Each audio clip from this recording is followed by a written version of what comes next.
اب آج کل موبائلوں میں آ گئے قرآن شریف، تو موبائل میں لوگ پوچھا کرتے ہیں کہ پڑھنا جائز ہے کہ ناجائز ہے. جائز تو ہے پڑھنا، موبائل میں بھی پڑھ سکتے ہیں، لیکن قرآن کریم میں براہ راست جو منسخہ ہے قرآن کریم کا، وہ سامنے رکھ کر پڑھنا اور اس کے اندر دیکھ کر پڑھنا، یہ زیادہ بہتر، زیادہ افضل ہے، اس میں ثواب زیادہ ہے.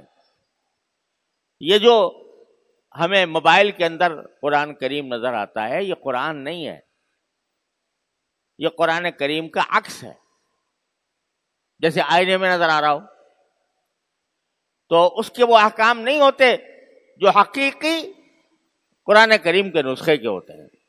لہذا ٹھیک ہے، ناجائز بھی نہیں ہے. اگر فرض کرو آدمی سفر میں جا رہا ہے کہیں ایسے وقت میں کہ قرآن کریم سامنے موجود نہیں ہے نسخہ، تو موبائل میں پڑھ لے تو کوئی گناہ نہیں ہے. بعض لوگ اس کو گناہ بھی سمجھنے لگے ہیں، گناہ نہیں ہے. البتہ یہ ہے کہ قرآن کریم کے براہ راست نسخے میں پڑھنا زیادہ افضل ہے، اس میں زیادہ ثواب کی امید ہے.